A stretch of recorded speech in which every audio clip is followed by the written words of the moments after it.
Hello, my friends, and welcome to the Growing Happy Babies Birthworkers interview series. In this podcast directory, I make sure that you have the easiest possible time deciding which wonderful birth supporter is right for inviting into your family's journey. All the potential members of your essential prenatal and postpartum village are assembled right here in the Growing Happy Babies directory. Doulas, midwives, prenatal and infant body workers, lactation consultants, and so much more. I'm Adina Kopinsky, board-certified lactation consultant and fellow mom. Together, we transition more easily into motherhood. Let's grow some happy babies together. Hello and welcome again to the Growing Happy Babies Birthworkers interview series.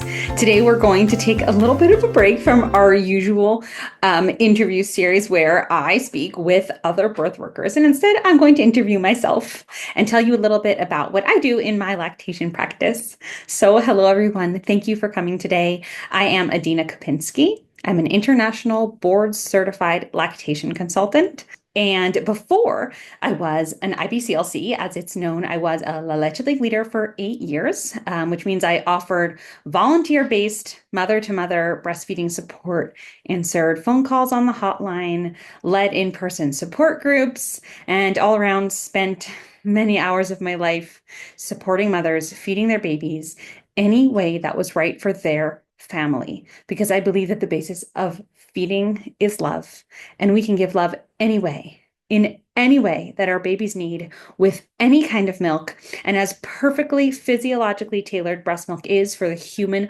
microbiome and the human body, it doesn't substitute the fact that love is the start of all relationships and all health. And I know that every single one of you is going to be feeding your babies with love. Like I always ask all the people who come and chat with me, how did you get started in this field? So how did I get started in lactation? I would have to rewind all the way until I was 16. And my older sister was pregnant and getting ready to give birth and hoping to breastfeed. So I spent that entire summer reading all of her birth books because I thought birth and babies were just fascinating. And then when she gave birth, she had her own breastfeeding struggles. And I was just hopping along with her to all of her lactation consultant appointments, taking care of my newborn nephew in the back seat. That really gave me like an insider view, a window into what it is to struggle to breastfeed, what it is to struggle to feed your child, what it is to be in pain, to figure out how to use a pump, to figure out how to sleep and also take care of a newborn at the same time. And even though I was, an outside member of that struggle, I think, saw it more deeply than many people do at age 16. And then when I went and had my own first child many years later, the first time that he latched was really, really painful. And it continued to be painful for many months. And despite the fact that I visited many different lactation consultants at their clinics, or they came to my house, despite the fact that I used a nipple shield for many months, nobody actually ever was able to tell me why my baby struggled to breastfeed. Why was I in so much pain? And it's the why that really stuck with me. Lactation support needs to be more than Band-Aid solutions. Handing a nipple shield, telling women to pump extra because they've got low weight gain in their baby, adjusting even how you're holding your baby at the breast, which we call latch and positioning. In many ways, those can be Band-Aids. Compressing the breast to squeeze milk into your baby's mouth so that they can eat better. Well, why can't they eat on their own? And it was this obsession with why that led to my own lactation practice, because I didn't get anyone to answer me, why are you having trouble? And I come in to your lactation story, to your feeding story, and I try and help you understand the why. And that is why I had to go beyond lactation to build my practice, because the why exists in your baby's body. I call the way I work body-led breastfeeding. Many principles I learned from or created with a dear friend and mentor of mine in the States. Her name is Ellen Chetwynd. We have a lactation professionals podcast called Body-Led Breastfeeding. If you're a professional listening in, hop over and listen to that one. And we believe, and I believe deeply, that babies do not breastfeed and do not bottle feed with their face. Their face is just the part we see. They do not breastfeed and bottle feed with only their lips. That is just the external latch. They breastfeed and bottle feed with their whole body, from toes to hips to spine to shoulders to neck to jaw. All of it is feeding together. And if there is tension or asymmetry anywhere in the body, it is going to affect how your baby is capable of breastfeeding. And if they're hurting you or they're not gaining enough weight, it's not because they're lazy and it's not because they don't want to, it's because they can't. Babies are very, very wise beings, and they work to their maximum ability, and they come up with creative solutions to struggles. So if your baby constantly has a flipped in upper lip and they're breastfeeding like this, it's because somehow they know that they are not stable at the top of their latch, and they are cupping under their upper lip to give themselves stability. Will it give them maximum milk flow? It will not. And that's when we'll see low weight gain concerns. But your baby is doing it with wisdom because they are seeking stability in order to get the milk that they can. And that's just one example. There are so many ways your baby might be sucking. They might be doing interesting and creative things with their cheeks, and they might be doing interesting and creative things with their lips. They might have a very high palate that makes it hard for them to securely create a vacuum extraction of milk. They might be using their tongue in creative wave-like patterns. They might be humping in the middle, but they are always seeking stability. And when we see why they need stability and in what way they are offering themselves stability, we can come in and say, actually, you wise little baby, we have a better idea. And if you would use your lips in this way or your tongue in that way, you would be able to get more milk and your mom would be more comfortable. So a lot of the work we do together in consult is talking to the baby, offering them new movement patterns for their body, new sucking patterns for their mouth, so that the breastfeeding relationship can be one of equals. Breastfeeding is the only system that occurs across two organisms. There is no such thing in the world. This is not a parasite. This is 50% work from the mother, 50% work from the baby. And if anything is going wrong, the mother's going to pick up the slack. So if baby's struggling to suck, mom's going to have to do milk compressions. If baby's struggling to suck, mom's going to have to do extra pumps and feed that in a bottle of milk or add in some formula supplementation. We want to bring the baby up to their proper 50% of capability, and that's when the breastfeeding relationship thrives. And when you don't feel burnt out, but you feel comfortable and confident in the way that your baby feeds at your breast, at your body, or with your help holding a bottle. And that's what a consult looks like together. Together, we look at how your baby breastfeeds. Together, we look at how your baby holds their body. If they've got their shoulders up to their ears, like so many babies do, it's because they need support for how their jaw is holding their tongue and how their tongue is working at the breast. And when they pull support from their shoulders, it creates tension patterns all the way down the body until you have these stiff little legs that always want to stand up. You hold your baby in their lap and they firm their legs down onto your lap and they stand, even though they're 6 weeks old. They're trying to support tension in their shoulders to support a struggle in their latch. That's what happens. And that tension creates gassiness and digestive discomfort. And we've got to do a lot of loosening up. Sometimes I call my consults baby Pilates sessions because I'm just stretching out all their muscles, lifting their shoulders above their head, swirling their hips around in big hula hoop circles, massaging their ankles and their calves.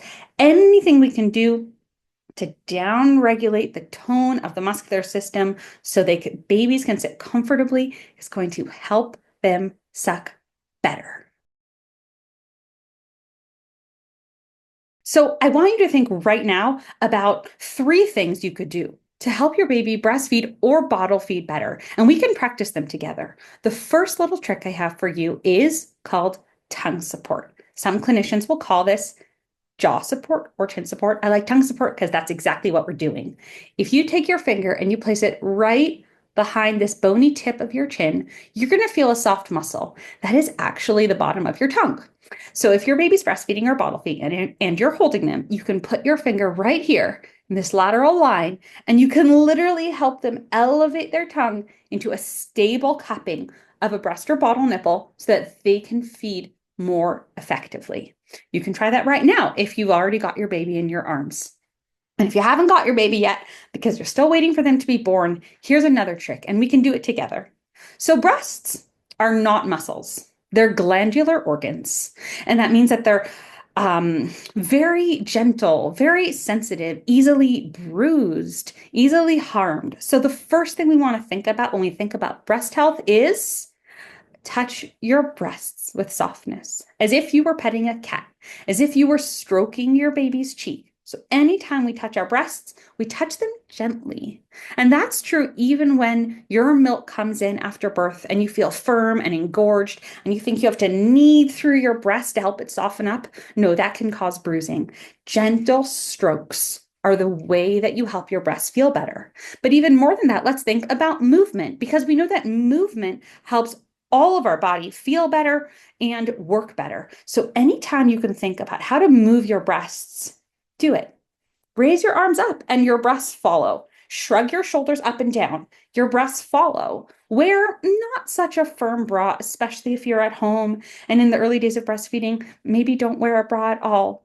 Lean forward and let your breasts shake up and down for a few moments. Any movement we bring to the breast drains lymphatic fluid out of the breast. The lymphatic fluid holds the toxins of the body, gets it out of the breast area, brings blood flow into the breast so that any nipple discomfort or wounding can heal faster, brings movement to the ligaments that hold the breast, helps prevent mastitis and plugged ducts, and overall improves your milk flow as well. So think about movement. I try and do a funny thing when I'm walking down the stairs in my house. I give myself a little bounce. So instead of just walking stably down the stairs, I kind of bounce myself as I walk down the stairs, purely to bring some blood flow and movement to my breast area, which we often immobilize in the modern age. And the third thing you can do right now that helps babies breastfeed and bottle feed better and helps humans feel better is remember how I talked about how babies that struggle lift their shoulders to their ears.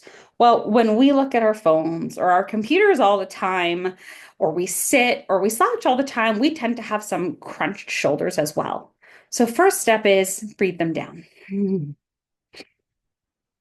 And with each exhalation, feel your shoulders sort of fall away from your body. And then let's do it for our babies as well. If you've got your baby in your lap, you can place your hands right on their shoulders and give a little invitation, gentle pressure downwards to help them bring those tight shoulders down, down, down towards the belly button, a little more space between the shoulder and the ear, and help your baby feel that ease that they're so often stuck away from. They're often so often stuck in a place of tension here to try and support that difficult suck. And if we can bring their shoulders into ease and their rib cage into ease, they've got a little more room for jaw rotations, for tongue stability, and for the comfort that helps them focus on how can I maximize how I get my milk. Let me tell you a story about a client that I've been seeing for the past few months. This is a mother who just had her sixth baby, and she has struggled to breastfeed every single one of her children up until now. Some she formula fed, some she pumped milk for. None of them did she comfortably breastfeed. And when she called me prenatally, when she was pregnant, she said, "This is my sixth baby, and I'd really like to finally breastfeed. Do you think I can?" And I said, "Yes, I do think you can, because we know you have milk. You've already successfully pumped milk. We don't have a clinical low milk supply situation here. And by the way, if you do have that, there's ways for you to breastfeed as well. Even if it's not 100%, it's still breastfeeding." So we started working together. And at first, she had terrible wounding in her nipples. Purple and bloodied, and it was so uncomfortable for her. So the first time we met, we worked purely on comfort. Let's get this baby's mouth open enough, wide enough, functioning well enough that she isn't being wounded or in pain. And the first body-led breastfeeding intervention we needed to use was what I call the chin crease pull down. So you put your finger right here at the bottom of the chin and you give a little pull down. So we can take that baby's natural opening of the mouth, which needs to be fairly wide for the nipple to be comfortably protected. And in some cases, when a baby's TMJ joint is tight, they don't open as wide. We can offer them the proprioceptive input to widen their gape. Get a little wider. And we practice that off the breast as well with playful exercises, bopping them on the lip so that they naturally open wide again, mirroring and opening your mouth wide and sticking your tongue out at your baby so they'll copy you because they've got mirror neurons that make them copy your facial expressions. And that's the first thing we did to make sure her nipple was comfortable. And it worked. And it took a few weeks, 1 or 2, until her nipple healed. And then we realized that this baby was not gaining as much weight as they should. So we moved into pumping twice a day. In that scenario, I would always ask a mother, this baby needs a little bit of extra milk in a bottle. Do you prefer to pump that extra milk or do you prefer to give it as formula? Because pumping and breastfeeding is extremely exhausting. And I would never recommend that you pump after every single breastfeed because that is just, the majority of your day. And people burn out really quickly with that regimen, which we call triple feeding. And in her case, pumping only twice a day was sufficient to make enough milk for her baby's bottle. She felt that that was totally tolerable. She could do 2 pumps and divide it up over the day, and she was happy with that. But if she wouldn't have been, we would have done those bottles as formula. And then once we got the baby stabilized with weight gain, stronger, growing stronger, every single meeting, we were tweaking the baby's sucking habits, teaching the baby how to use their tongue, lips, cheeks, and jaw more appropriately. They strengthened their sucking skills. We helped rehabituate their brain into the right motions to make breastfeeding more effective. Slowly, we needed less and less milk in the bottle until we came to a place that felt good, healthy, and comfortable for that mother and baby. And their story isn't over yet because they're still working through these challenges. And this baby is still getting some supplemental milk in a bottle because I don't have a magic wand.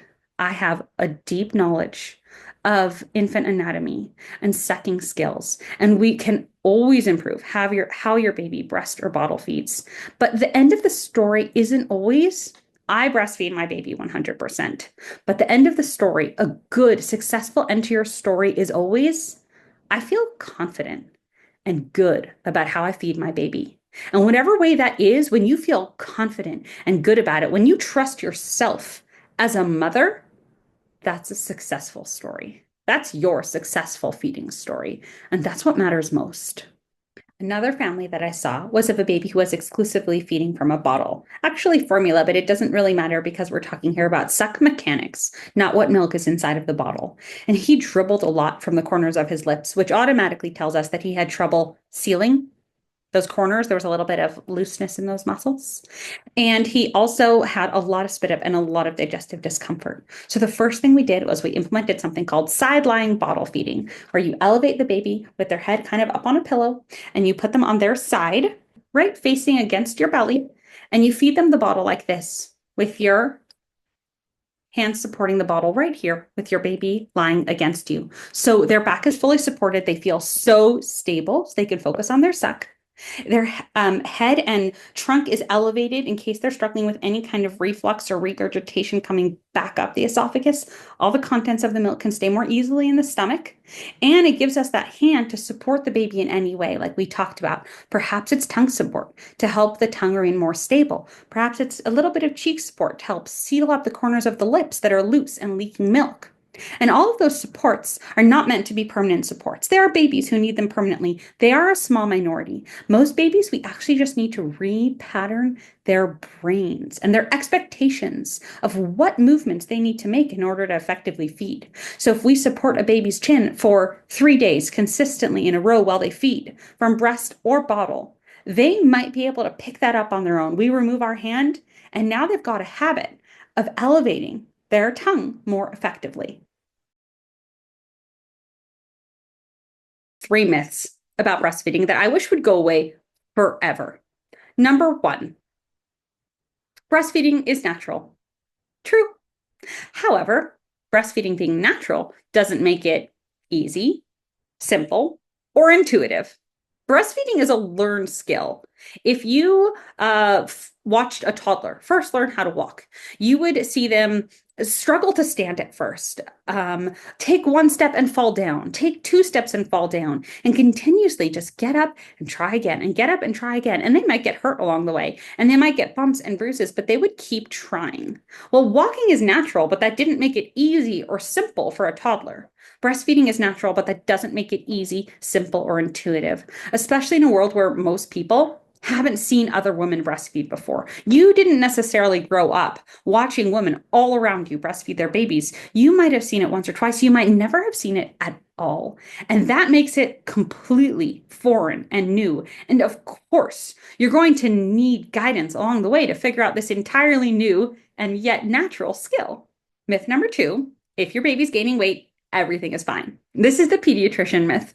I love pediatricians and many of them are my friends and colleagues, but weight gain is only one part of the story. If you have a very plentiful milk supply and your baby is gaining weight super well, but you are in pain in your nipples, or constantly getting mastitis because of oversupply, or constantly getting clogged ducts, or your baby is crying because they want to suck for comfort, but there's more milk coming and it's overwhelming them. That's not working. That's not a breastfeeding relationship that's filled with love and ease and confidence. That's a stressful breastfeeding relationship. So even though your baby's weight gain is fine, that doesn't mean you don't need help. It means you absolutely need help to downregulate milk supply and improve your baby's sucking skills so they can cope with your milk better. Myth number 3, and this is my favorite one, bottles can cause babies to reject the breast. Well, that's a very loaded statement because there's so many different kinds of bottles and they have different shapes, and those different shapes promote different actions in your baby's mouth. So if you have a bottle like this one with a very wide base and a very small stubby nipple, when you give this bottle to your baby, they squirt. Squirt, squirt, squirt. They squirt milk into their mouth. And that has nothing to do with breastfeeding suck behavior. So if they go back to the breast and they're like, squirting worked for me, and they start squirting, well, first of all, milk won't come very easily. And second of all, please don't squirt shallowly on a nipple. But what does a breast do in a baby's mouth? A breast is actually highly elastic. It's really stretchy. So when your breast goes into your baby's mouth, they stretch it out into a long, narrow shape. And that's why a long, narrow nipple actually asks your baby's mouth to act like a breastfeeding suck. And when they do that, they go back to the breast and continue this consistent suck pattern. We don't want to throw a baby's consistency off. And if their suck pattern on the breast is problematic, we can use this long, narrow nipple to teach them that breastfeeding suck pattern that they need to learn how to stabilize with their tongue and create a proper vacuum extraction of milk that causes you zero pain and effectively gets them the food they need to grow and thrive. So bottles are not an enemy. Bottles don't cause confusion. When you use the right kind of bottle, bottles are a tool that helps breastfeeding become better and better. When I work with parents who are struggling to feed their babies, either from breastfeeding or bottle feeding, the first thing we always do is switch what kind of bottle that baby is using. What kind of bottle? It has to be a bottle that promotes healthy sucking skills. And when it does, feeding improves, along with working with their body, along with working with their suck patterns. Feeding will improve when the shape that's in the baby's mouth promotes functional sucking skills. You know where to find me. Right here on the Growing Happy Babies website, right here in the podcast, right here on the website. Don't hesitate to reach out because helping you and your baby is what I've been waiting to do since I was 16.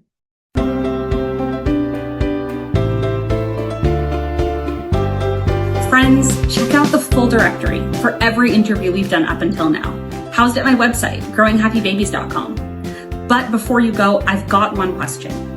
Are you the kind of person who learns better by listening or by doing? In my 2-part online prenatal breastfeeding class, The Pocket Prenatal, I blend the basics of breastfeeding with practical hands-on skills. Choose to watch the videos on your computer or phone, read through the transcripts, or pop in an earbud, take a walk, and listen to the audio-only podcast version. After you've dived into the what's and whys of breastfeeding, join part 2, our live hands-on class, where we roll up our sleeves and practice the how of breastfeeding. Experience hand expression, learn how to size yourself for better pumping, practice bottle feeding techniques that improve your baby's sucking skills, and use easy bodywork exercises to help your baby's comfort, sleep, and digestion. You're going to walk out of this class with an essential toolkit for navigating early motherhood. This is the class every baby needs their mother to take. Go to thepocketprenatal.com and use your listener code, Growing Happy Babies, for a special 10% discount. See you there.